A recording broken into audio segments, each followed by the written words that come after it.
Bueno, hablando de la conferencia, como ustedes saben, hemos estado considerando el tema de la vital importancia de la claridad doctrinal en esta conferencia, en un tiempo, un mundo donde la iglesia está confundida doctrinalmente hablando. Y la iglesia evangélica hoy en día, por lo general, no está interesada en doctrina, no está interesada en trazar la palabra de verdad, estudiarla en profundidad, sino que está interesada en varias cosas que tengan que ver con entretenimiento, temas superficiales, cosas que les hagan sentir bien a la gente. Y en un sentido estaba pensando que nos recuerda lo que el apóstol Pablo nos dice allí en 2 de Timoteo capítulo 4, versículos del 3 al 4, donde dice el apóstol: porque vendrá el tiempo cuando no soportarán la sana doctrina. La iglesia hoy no soporta la sana doctrina, sino que teniendo comezón de oídos, qué interesante, acumularán para sí maestros conforme a sus propios deseos y apartarán sus oídos de la verdad, o sea, la doctrina, la verdad revelada de Dios en su palabra, y se volverán a mitos. Fíjense si esa no es una descripción de lo que está sucediendo con la iglesia en general, la iglesia evangélica hoy. La iglesia evangélica no conoce la palabra, es ignorante de la doctrina bíblica precisa. Y es una tragedia, es un caso trágico porque sabemos, según la Escritura, que no puede haber salvación sin el trazo preciso de la palabra de Dios. Ninguna persona viene a salvación sin la palabra de Dios. Y es también trágico porque es el medio que Dios utiliza su palabra para edificar a su pueblo, a sus santos.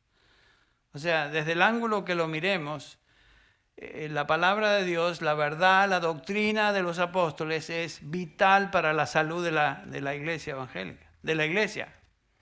En el caso nuestro, la iglesia evangélica. Pero es algo que es tan contrario a lo que se observa hoy en día y realmente da tristeza. Y por eso es que pensé que era tan propicio, tan oportuno que el tema de esta conferencia sea el enfoque en la doctrina correcta, la doctrina bíblica, en el contexto de una iglesia que está bíblicamente y doctrinalmente confundida. Bueno, muchos piensan hoy que enfatizar en la doctrina bíblica es innecesario porque dicen el dogmatismo doctrinal produce división entre cristianos. Más, afirmar algo con convicción doctrinal se mira en algunos círculos evangélicos como falta de amor, ser intolerantes, ser orgullosos. Qué interesante, la actitud contemporánea es radicalmente opuesta a lo que el Nuevo Testamento enfatiza y nos enseña. Desde el inicio de la iglesia cristiana, si nos remontamos al capítulo 2 de Hechos, notamos que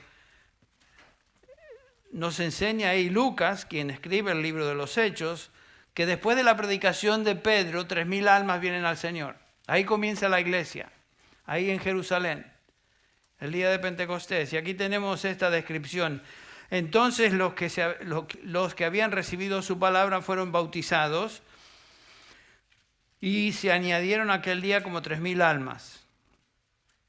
Y se dedicaban, noten lo que hacían, se dedicaban no a otras cosas, sino a esto en particular. Se dedicaban continuamente a las enseñanzas de los apóstoles. La expresión ahí es muy específica. Teridaket ton apostolon quiere decir en griego la doctrina de los apóstoles. Específicamente eso. ¿Por qué la doctrina de los apóstoles? Porque los apóstoles habían recibido revelación directa, doctrina directamente del Señor Jesucristo. Se dedicaban a eso. Y luego, por supuesto, a la comunión, al partimiento del pan, a la oración. La enseñanza apostólica, la doctrina apostólica, a veces como latinoamericanos, veniendo de trasfondo romano católico, pensamos que la doctrina apostólica se refiere a cosas que hemos aprendido en el contexto de la Iglesia Católica. No, la doctrina apostólica es lo que se nos enseña en el Nuevo Testamento como la base, el fundamento de todo lo que la iglesia hace y enseña. Fue un elemento esencial en la experiencia de la iglesia cristiana, la primera iglesia cristiana. Esencial, vital. Y si vamos al capítulo 6 de Hechos, unos capítulos más adelante, todavía nos encontramos aquí en Jerusalén, y aquí nos dice el pasaje que los 12 apóstoles, convocaron a la congregación de los discípulos, versículo 2, y dijeron, no es conveniente que nosotros descuidemos la palabra de Dios para servir más mesas. ¿Qué estaba sucediendo? Bueno, había una necesidad en Jerusalén. Las viudas de los judíos que venían de todo el imperio y estaban en Palestina estaban siendo discriminadas. Había preferencia para las viudas de origen palestino y las demás estaban siendo discriminadas porque había una gran necesidad en esos días en Jerusalén. Tantos creyentes habían venido para las Pascuas y había necesidad de alimentos. Se convierten, la iglesia crece y surge esta necesidad. Hay que alimentar, hay que hacer una tarea social de servir a estas viudas que están en necesidad y dicen los apóstoles, esto es muy bueno, eso es extraordinario. Pero, dice, nosotros, los apóstoles, los líderes de la iglesia, nos dedicaremos a lo que es prioridad. ¿Qué es la prioridad? ¿El alimento material? No, dice, nos entregaremos a la oración y al ministerio de la palabra. Ahí por primera vez se establece en una declaración y precepto lo que es fundamental para la iglesia a través de los siglos hasta que el Señor venga. Esa es la prioridad de la iglesia. Enseñar, trazar la palabra. La instrucción del apóstol Pablo a Timoteo y por aplicación a todos nosotros como pastores y maestros que ministramos en la iglesia, nos dice en 1 Timoteo 3:15, el apóstol Pablo se dirige a Timoteo y le dice, mira Timoteo, en caso de que me tarde, te escribo para que sepas cómo debe conducirse uno en la casa de Dios, la iglesia. Y después la describe de esta manera, que es la iglesia del Dios vivo, y con esta frase, columna y sostén de la verdad. La iglesia existe para ser columna y sostén de la verdad. ¿Cuál verdad? La verdad revelada. La verdad de Dios, la doctrina de los apóstoles, instruyendo sobre los requisitos que los pastores y líderes de una congregación tienen. En este mismo capítulo de 1 Timoteo 3, nos dice Pablo que si alguno aspira a la obra de obispo, la obra de ser pastor, la obra de ser anciano, versículo 1, buena cosa desea. Es algo extraordinario. No hay comparación con el ministerio de la palabra, con el llamado de Dios en la vida de un hombre, que servir en la iglesia como líder en la iglesia, como pastor. No hay llamado más grande. Sin embargo, dice Pablo, es necesario que el que aspira a esas cosas debe ser irreprensible. Y aquí Pablo comienza a darnos una lista de requisitos de piedad que él menciona aquí en 1 Timoteo 3.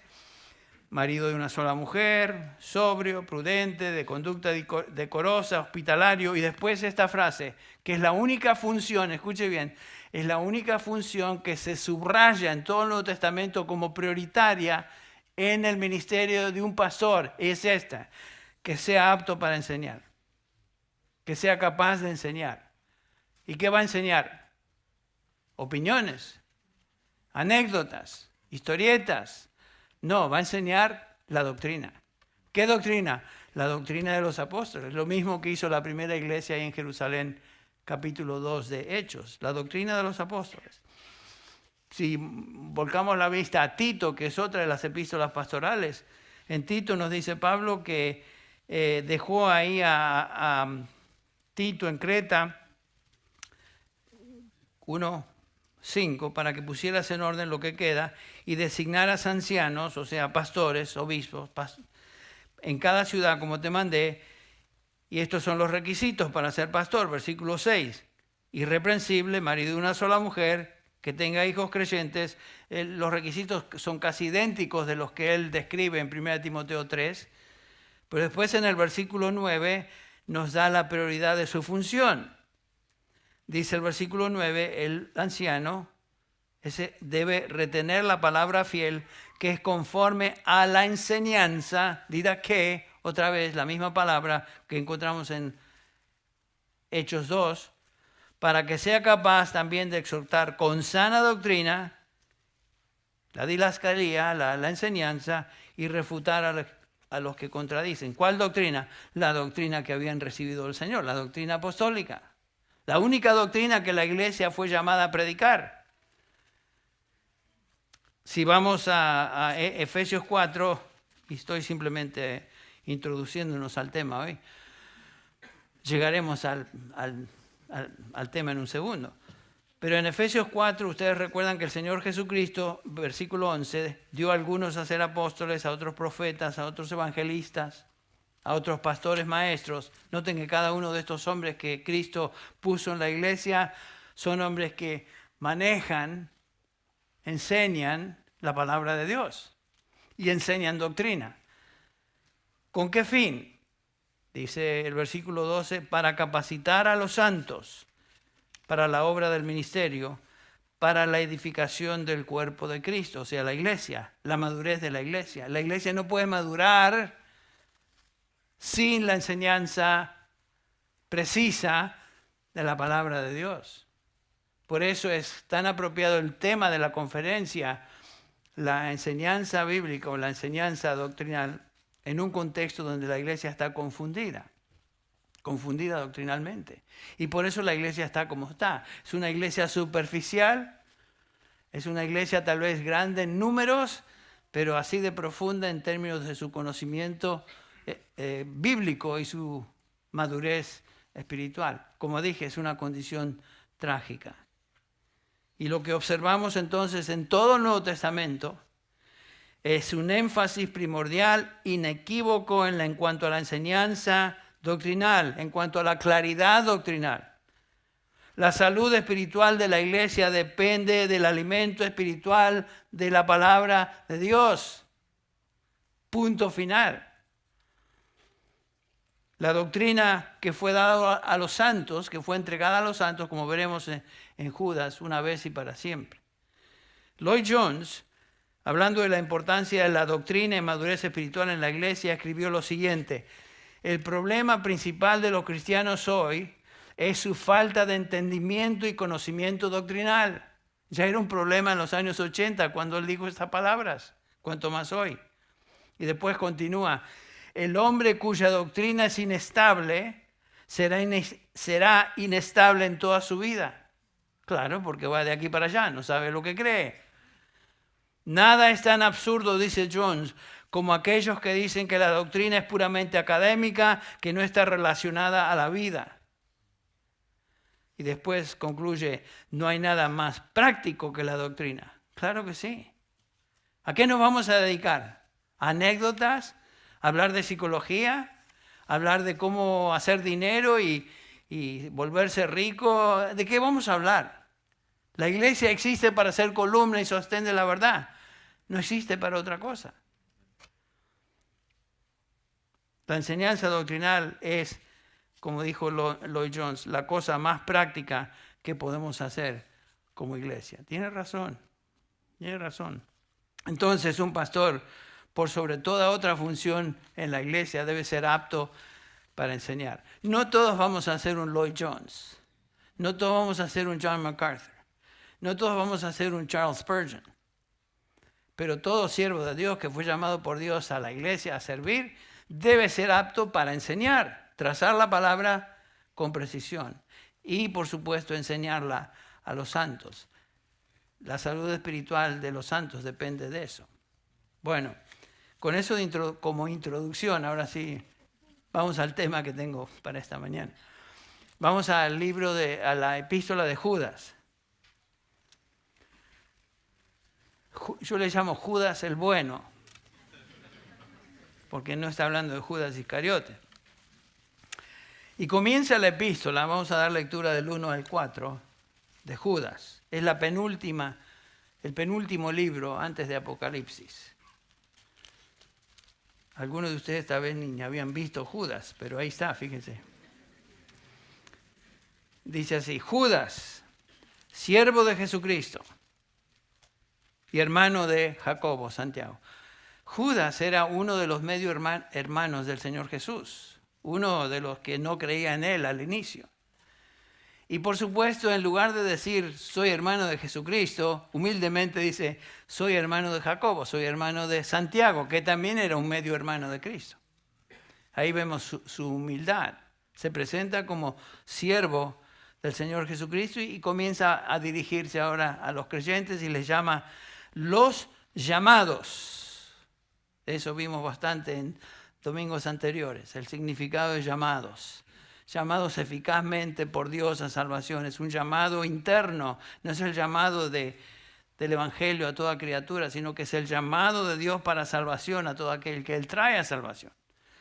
Entonces Él se dirige a estos, a los llamados, y si son llamados por Dios, amados en Dios Padre, son amados por Dios, somos amados por Dios. Y luego dice, guardados para Jesucristo. Gracias a Dios que los que Él llama, salva, conserva, guarda, y estos perseveran hasta el final. Somos guardados para Jesucristo. El que comenzó la buena obra en vosotros, dice Pablo, Filipenses 1:6, la perfeccionará hasta el día de ¿qué? Hasta el día de Jesucristo. Porque nadie se va a perder hasta que el Señor venga por su iglesia. Nadie. Nadie se va a perder, punto. Nadie se filtra por las grietas. No, los que Él llama, Él también glorifica. Y eso es lo que Santiago está enfatizando aquí. Judas, perdón. Y después dice misericordia, paz y amor os sean multiplicadas. Y después acá la base de nuestra meditación hoy. Amados, por el gran empeño que tenía en escribiros acerca de nuestra común salvación, he sentido la necesidad de escribiros, exhortándoos a contender ardientemente por la fe. La fe es el contenido de doctrina. Por la fe que fue de una vez y para siempre entregada a los santos. Pues algunos hombres se han infiltrado encubiertamente, los cuales desde mucho tiempo estaban marcados para esta condenación, impíos, que convierten la gracia de nuestro Señor Jesucristo en libertinaje y niegan a nuestro único soberano Señor, el Señor Jesucristo. Estos eran falsos maestros que se habían introducido en la iglesia, haciéndose pasar por líderes cristianos, pero Él les llama impíos, falsos, que niegan al Señor Jesucristo. Bueno, es interesante cómo comienza la epístola.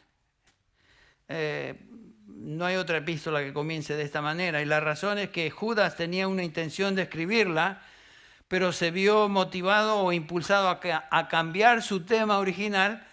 Y en lugar de hablar de la común salvación, comienza a hablar de la necesidad de contender ardientemente por la fe. Hizo un cambio. En su lugar, ahora escribe y los llama a los creyentes a contender con todas sus fuerzas por la fe, o sea, el contenido doctrinal de la fe cristiana. No sabemos exactamente lo que hizo que cambiara su plan de enseñanza, tal vez fue un reporte o varios reportes de la iglesia, o simplemente que Judas observaba una corriente muy peligrosa de doctrina falsa que se había introducido ya en la iglesia por medio de falsos maestros y, por supuesto, hacía imperiosa la necesidad ahora de confrontarla. Eso es lo que les motivó. El punto es que el Espíritu Santo, de alguna manera, puso en el corazón de Judas escribir esta epístola tal como la tenemos. Esto es palabra de Dios. Y es la única epístola en todo el Nuevo Testamento exclusivamente dedicada a hablar de este problema en la iglesia, con aquellos que profesan creer el Evangelio, pero con el correr del tiempo abandonan la fe que antes sostenían. O sea, la apostasía. Ese es el tema principal de toda la epístola. Gente que dice ser cristiana, pero con el tiempo abandonan esa profesión de fe y se van de regreso a donde vinieron. Por supuesto, el tema general no era nuevo. El Señor Jesús ya había advertido acerca de este peligro. ¿Se acuerdan? Por ejemplo, en la parábola del sembrador, el Señor dice que la palabra de Dios iba a caer en varios terrenos y la mayoría de esos terrenos iban a recibir esto, aún hasta con alegría, pero no iba a dar fruto porque las raíces no eran profundas. Leemos, por ejemplo, recibirían aparentemente la fe, pero la abandonarían, y esto es la definición, por supuesto, de un apóstata, un individuo o persona que cree temporalmente el Evangelio. Nosotros conocemos algunas personas de este tipo, que creen temporalmente, pero abandonan la fe. En Lucas 8, explicando la parábola del sembrador, el Señor dice que esta es pues la parábola, la semilla es la palabra de Dios. El sembrador lanza la semilla, es la palabra de Dios, y los de junto al camino son los que oyen, y luego viene el diablo y quita de su corazón la palabra, para que no crean ni se salven. Los sobre la piedra son los que, habiendo oído, reciben la palabra con gozo. Miren, algunos reciben la palabra con gozo, pero no tienen raíces, creen por algún tiempo, y en el tiempo de la prueba se apartan. La que cayó entre espinos, estos son los que oyen, pero yéndose son ahogados por los afanes y las riquezas de esta vida, etc. Y no llevan fruto. Noten, tres tipos de suelo o terreno no bueno. En cada uno de ellos la gente escucha y recibe la semilla, pero después de un tiempo la abandonan. Eso es apostatar de la fe. Hay gente que se acerca a nuestras iglesias, tu iglesia, de donde vengas, sin duda, escucha el Evangelio, en algunos casos superficialmente creen y hasta se alegran en la verdad, pero terminan con el tiempo abandonándola. Eso sucede. Hemos tenido gente así en nuestra congregación. Vienen, se acercan, por un tiempo aparentemente disfrutan, pero en corto o cierto tiempo abandonan lo que antes profesaban. Bueno, esa es la parábola del sembrador, de estos terrenos, malos terrenos.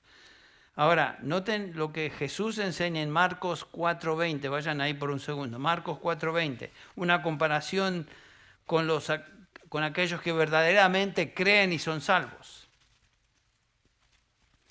O sea, aquí es el terreno bueno, el terreno fértil. Dice el versículo 20, Marcos 4:20. Estos son los que fueron sembrados en buena tierra, los que oyen la palabra y la reciben y dan fruto a 30, 70 y a 100 por uno. Todo creyente verdadero va a dar fruto, ¿saben? No hay creyentes sin fruto. Si una persona no lleva fruto, da evidencias que no es verdadero. Entonces, todo creyente va a dar fruto. Ahora, ¿cuánto fruto damos? Algunos 30, algunos 20, algunos 70, algunos más. El punto es que los creyentes verdaderos dan fruto. Y dice este pasaje, esta palabra, reciben la palabra y dan fruto. O sea, la palabra que aquí se traduce recibe es paradekomai, que es un vocablo compuesto en griego de la preposición para y el verbo dekomai, que es recibir. Y como lo hemos dicho tantas veces, cuando en griego se desea intensificar el significado de un verbo, ese verbo va precedido por una preposición, lo cual lo hace el significado mucho más fuerte. Entonces, recibir o paradekomai no es solamente recibir, sino recibir con todas las fuerzas. Esa es la idea. En Lucas 8:13, que describe a aquellos que reciben la palabra y luego la abandonan, utiliza simplemente el verbo dekomai, recibir, sin la preposición para, lo cual indica que simplemente recibieron, pero no de todo corazón. Esa es la idea. Recibieron la palabra, pero fue una recepción posiblemente intelectual, superficial, etc. Nunca producen fruto. Y lo que sucede eventualmente con aquellos que reciben la palabra y se apartan, es lo que nos dice 1 Juan 2:19. Salieron de nosotros, pero no eran de nosotros. Porque si hubieran sido de nosotros, hubieran permanecido con nosotros, dice Juan, pero salieron para manifestar que no todos son de nosotros. No dijo el Señor Jesús, no todo el que me dice Señor, Señor, entrará, ¿qué?, en el reino de los cielos, sino aquel que hace la voluntad de mi Padre que está en los cielos. Eso es dar fruto. Eso es evidencia de que uno ha recibido y es genuinamente cristiano. Bueno, en la apostasía no es simplemente indiferencia. La apostasía no es simplemente ser indiferente, sino rechazar completamente lo que uno antes profesaba. Pablo dice en 2 Tesalonicenses 2:10 que los que se pierden porque no recibieron el amor de la verdad para ser salvos. No recibieron la verdad, no abrazaron la verdad, no amaron la verdad, sino que amaron su pecado, amaron la mentira y perecieron, se fueron. Una ilustración muy interesante y muy específica que tenemos en el Nuevo Testamento de un apóstata, de uno que dice ser algo pero no lo es lo que leemos allá en el capítulo 8 de Hechos. Ustedes recuerdan el relato de Simón el mago. ¿Se acuerdan? Algunos me miran, ¿y dónde está eso? Está en Hechos. Fíjense, Hechos capítulo 8. Si casi todos los padres quieren darle a los hijos un nombre bíblico, no escoja este. Dice ahí el relato, versículo 13 del capítulo 8 de Hechos. También creyó Simón mismo, y habiéndose bautizado, estaba siempre con Felipe, y viendo las señales y grandes milagros que se hacían, estaba atónito. El tipo estaba increíble, dice, ¿en qué cosa me estoy descubriendo acá? Esto posiblemente me va a resultar en beneficio. Cuando los apóstoles que estaban en Jerusalén oyeron que en Samaria o que Samaria había recibido la palabra de Dios, enviaron allá a Pedro y a Juan. Bueno, si bajamos la vista, lo que estamos viendo en el versículo 17, que los apóstoles imponían las manos y los creyentes recibían el Espíritu Santo. Acuérdense que Hechos es un libro de transición entre el Antiguo y el Nuevo Testamento. Cosas que suceden en Hechos no necesariamente no suceden en el resto de las epístolas. Entonces aquí los apóstoles imponen sus manos, reciben el Espíritu Santo, y cuando Simón vio que por la imposición de manos de los apóstoles se daba el Espíritu Santo, ofreció dinero. Mi oportunidad, noten, diciendo, dadme también este poder para que cualquiera a quien yo impusiere las manos reciba el Espíritu Santo. Obviamente no entendía. Eso no es la manera de hablar de un creyente. Entonces Pedro le dijo, tu dinero perezca contigo porque has pensado que el don de Dios se obtiene con dinero. No tienes tu parte ni suerte en esto porque tu corazón no es recto delante de Dios. En otras palabras, Pedro le dice, tú no eres creyente. Tú has sido bautizado, tú has profesado fe, pero no eres uno de los creyentes, no has sido redimido. Y noten qué interesante, hay mucha gente que hace mucho hincapié en el bautismo, y el bautismo es casi el sello que los convierte en cristianos. El bautismo es simplemente un símbolo de lo que ha sucedido interiormente en el corazón de una persona. Se ha identificado con Cristo en su muerte, en su resurrección. Pero el bautismo no garantiza ni da ningún poder especial ni gracia a nadie.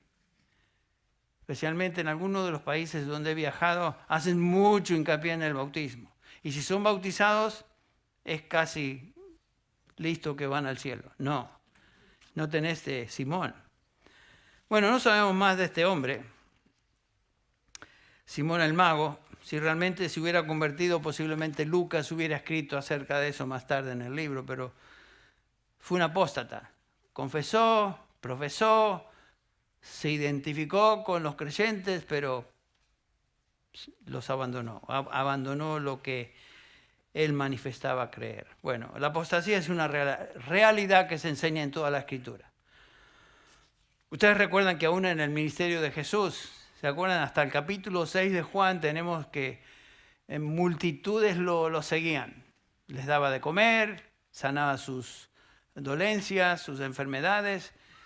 Pero cuando el Señor comienza a hablar de lo que significa ser un discípulo de Él, notamos en el capítulo 6 de Juan, versículo 66, desde entonces muchos de sus discípulos volvieron atrás y ya no andaban con Él. Eso es apostatar, eso es abandonar. Mateo 24:9, el Señor habla del futuro, las señales antes del fin, Dice que serán entregados a tribulación, os matarán, seréis aborrecidos por toda la gente por causa de mi nombre.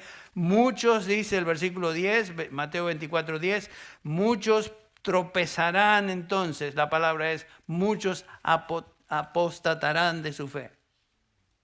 Muchos. Claro, cuando viene la persecución, las papas queman, ya los que eran tan identificados con Jesús dicen, no, hasta aquí, yo voy a perder mi vida si sigo como discípulo de este Señor. Entonces demuestran lo que eran. En 2 Timoteo 4, Pablo escribiendo a Timoteo, dice, versículo 3, 2 Timoteo 4, 3, porque vendrá el tiempo cuando no sufrirán la sana doctrina, similar a lo que leímos hace un rato, o lo mismo, sino que teniendo comezón de oír, amontonarán maestros conforme a sus propias concupiscencias y apartarán de la verdad el oído y se volverán a fábulas. Eso es abandonar la fe y seguir algo que no es fe. Tenemos muchos ejemplos en la escritura de apóstatas y los describe Pedro de una manera singular. En 2 de Pedro capítulo 2, versículo 22, noten esto, esto les ha acontecido lo del verdadero proverbio. ¿Qué es el proverbio? El perro vuelve a su vómito y la puerca lavada a revolcarse en el cieno. Qué interesante. Esa no es la descripción de un verdadero creyente. Porque un verdadero creyente, en primer lugar, nunca se le llama perro ni puerco. Somos ovejas, a veces nos ensuciamos, pero una oveja no tolera el barro ni tolera hacer lo que hace un perro. Pero aquellos que son perros por naturaleza y puercos por naturaleza regresan a lo que eran. Eso es lo que está diciendo Pedro. Qué interesante. Judas dice en el versículo 4, volviendo a nuestra epístola de hoy, que estos individuos que están en la iglesia se infiltraron a escondidas, entran encubiertamente, son insurgentes, son enemigos disfrazados y por esta razón son tan peligrosos. Falsos maestros. Pablo advierte a los ancianos de Éfeso, allá en Hechos 20, 28. Es un pasaje que conocemos bien. En la primera hora teníamos muchos pastores aquí, así que me sentía, aquí les voy a hablar a los pastores. En esta época, en este segundo servicio, tenemos puras ovejas. Pero está bien, aprendemos de esto todos. Tenemos 2 o 3 remanentes pequeños de pastores. Pablo dice a los pastores, por tanto, mirad por vosotros y por todo el rebaño en que el Espíritu Santo os ha puesto por obispos, para apacentar la iglesia del Señor, la cual Él ganó con su propia sangre. Porque yo sé, dice Pablo, que después de mi partida entrarán en medio de vosotros lobos rapaces. Es lo que Judas dice, ya entraron. Que no perdonarán al rebaño. Y de vosotros mismos se levantarán hombres que hablen cosas perversas para arrastrar, noten esta característica de un falso maestro, arrastrar discípulos tras sí. Eso es lo que hacen los falsos maestros. No buscan discípulos de Cristo, sino que buscan discípulos que le sigan a ellos. Y por lo tanto se presentan como los grandes líderes. Si alguien tiene una personalidad agresiva y tal vez atractiva y habla mucho, labia convincente, y esa persona quiere que tú lo sigas, ojo con esos. Ojo con esos. Yo ya le tengo el ojo a varios que han venido a través de los años con ese estilo de aquí me siguen, y impresionar. Y si ves a alguien así, muchísimo cuidado, porque lo que buscan tales es que discípulos tras de él. Así que cuidado. Y si hay algo que me preocupa es justamente ese tipo de situación en la iglesia. Ahora, ¿cómo iban estos ancianos de Éfeso a enfrentar la situación de lidiar con el problema de falsos maestros? Dice Pablo en el versículo 32. Ahora, hermanos, os encomiendo a Dios y a la palabra de su gracia que tiene poder para sobreedificaros. La única manera de defendernos contra los apóstatas, contra los falsos maestros, es conociendo y enseñando la verdad de la palabra de Dios, de tal manera que los mentirosos y falsos puedan ser reconocidos. ¿Cómo reconocemos a un falso billete? Comparándolo con uno que es genuino. ¿Cómo conocemos lo que es falso? Comparándolo con la verdad. Por eso fuimos llamados a trazar con precisión la palabra de verdad, porque es lo único que va a proteger al rebaño. La apostasía se ha introducido en la iglesia hoy, no hay duda de eso.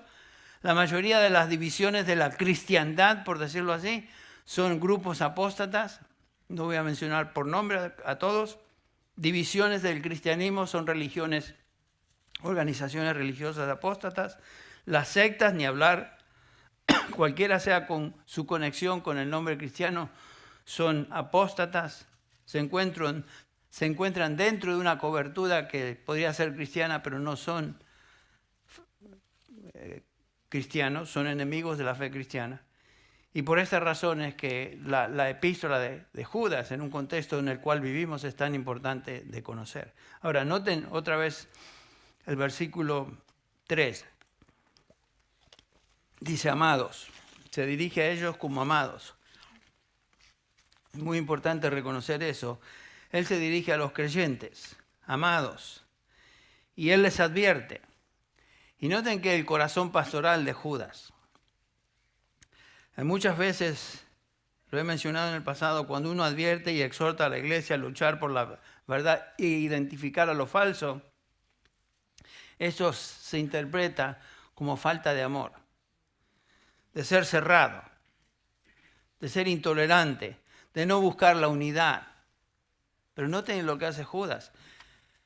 Les llama amados a los verdaderos, pero comienza a advertirles de los falsos.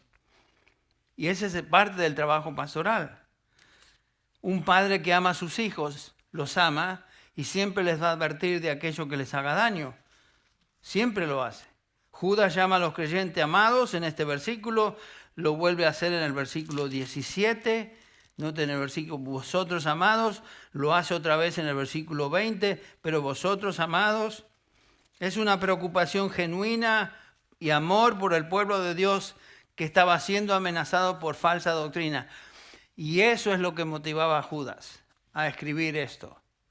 Iba a hablar de la común salvación, pero ahora dice, me he visto forzado a hablar de esto. Él dice, por la gran solicitud que tenía en escribiros, él estaba tratando de hablar de nuestra común salvación, pero de repente se ve impulsado a cambiar el tema. ¿Por qué? Bueno, el Espíritu Santo obviamente le dirigió, pero dice, me ha sido necesario, sentí la necesidad. Es una expresión muy fuerte. Es la misma expresión que Pablo utiliza en 1 Corintios 9, 16, cuando dice, pues si anuncio el Evangelio, no tengo por qué gloriarme, porque me es impuesta necesidad de hacerlo. Pablo dice, ay de mí si yo no anuncio el Evangelio. Y creo que ese peso dado por el Espíritu Santo en la vida del apóstol Pablo es el mismo peso que puso sobre Judas, y él podría haber dicho, ay de mí si yo no les advierto de lo que está pasando. Ese es un peso pastoral, y este peso de Judas, cuando escribe a sus hermanos en Cristo en cuanto al peligro y la entrada clandestina de estos falsos maestros, es lo que le motiva. Sentí la gran necesidad, sentí la presión divina en mi ser de escribiros y exhortaros a contender ardientemente por la fe. Ciertamente Judas sintió al escribir esta epístola lo que Pedro describe en cuanto al Espíritu Santo y la inspiración de los autores bíblicos. 2 de Pedro 1:21, dice el apóstol Pedro, porque nunca la profecía fue traída por voluntad humana, sino que los hombres santos de Dios hablaron siendo inspirados, siendo movidos por el Espíritu Santo. Y Judas se coloca en esta misma línea de autores del Antiguo Testamento que escribiendo fueron movidos, llevados por el Espíritu Santo. Eso es lo que está diciendo Judas. Lo que yo estoy escribiendo es necesidad impuesta sobre mí. Ese es el Espíritu Santo. Judas también siente ese peso que un pastor tiene de proteger a su rebaño. Cuando Pablo dice, tened cuidado de vosotros y del rebaño. El pastor, por llamado de Dios, es un protector del rebaño. ¿Y cómo los protege?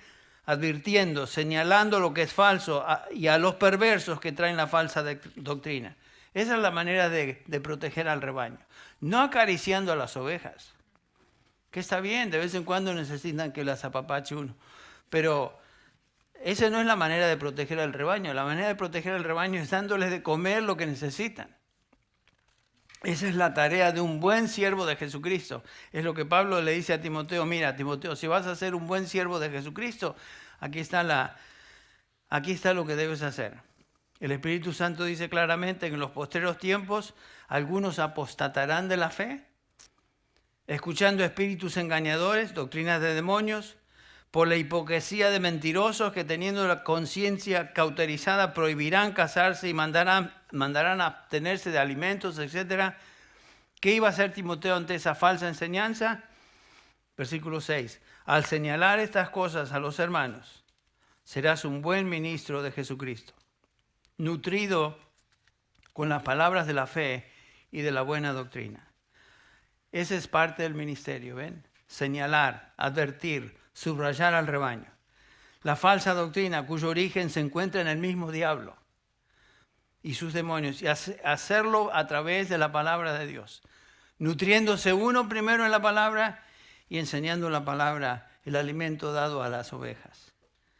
Esa palabra contender, Judas está diciendo que la labor de un pastor es contender por la fe, ardientemente. Esa palabra contender es la palabra epagonizo, contender ardientemente, pelear con todo vigor, agonizar hasta quedar sin fuerzas. Esa es la idea.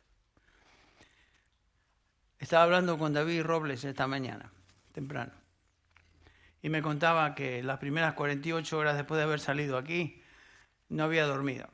Llegó a su casa, obviamente exhausto, porque viajó, predicó en el sepelio de Aida, aconsejó a personas, etc. Trató de servir de ánimo a la familia, etc. Y estaba cansadísimo, pero cuando veo esa experiencia a la luz de lo que nos dice Judas acá, eso es parte del ministerio. Luchar, ministrar, enseñar hasta que uno queda sin fuerzas. Y yo le decía esta mañana a Bárbara, estoy medio cansado, le digo.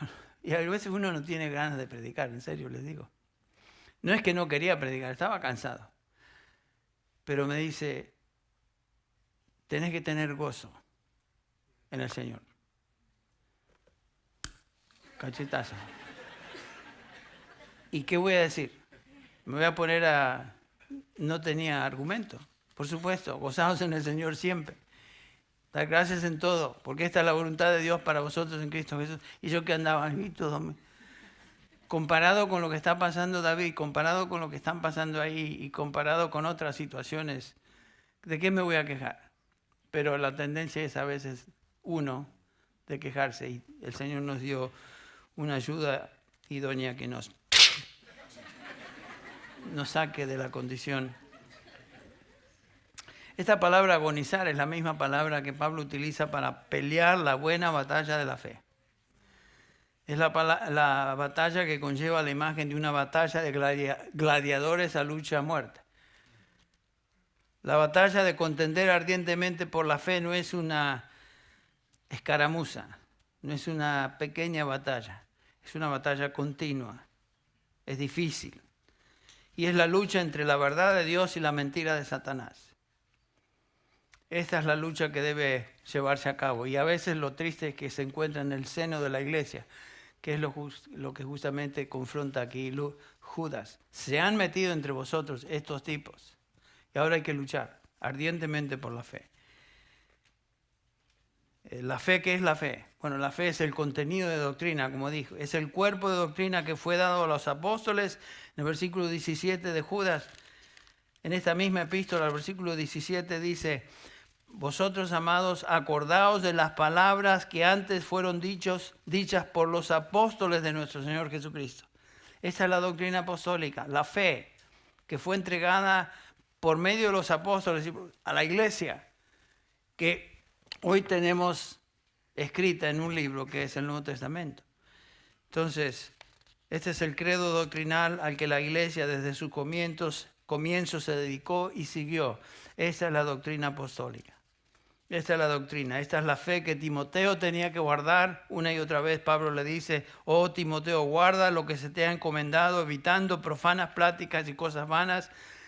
2 Timoteo 1:13, retén la norma de las palabras sanas que has oído de mí. ¿Quién es el que escribe? El apóstol Pablo, que había recibido doctrina del Señor Jesucristo.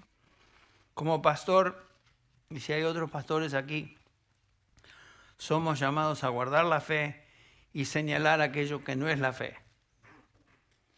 Predicar la verdad y señalar aquello que no es verdad. No solo somos proclamadores de la verdad, sino protectores de la verdad. Bueno, eso demanda de nosotros dedicación y compromiso con la verdad. Y noten que esta verdad, nos dice el versículo 3, la segunda parte, fue dada, entregada a los santos una vez y para siempre. Hapax, una vez y para siempre. Una acción pasada con resultados continuos. La fe cristiana fue dada completamente en el Nuevo Testamento sin que le falte nada. Fue dada una vez y para siempre. Cuando se cerró el canon bíblico, se cerró la revelación de Dios. Dios no está dando mensajes frescos o revelaciones frescas, como dicen algunos. Dios habló una vez y para siempre en su palabra, y lo que tenemos hoy escrito en todo el Nuevo Testamento es lo que el Señor quiere para nosotros. Ese fue el fundamento de los apóstoles.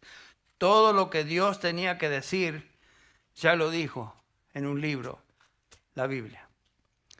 Si esto es cierto, entonces podemos esperar que el enemigo de nuestras almas buscará tratar de destruir, mezclar mentira con verdad, engañar y destruir las almas. No hay duda de eso. Y lo hace por medio de falsos maestros. Pero como nosotros, como creyentes verdaderos, como hijos de Dios, como siervos de Dios, fuimos llamados a contender ardientemente por esta fe que ya fue revelada.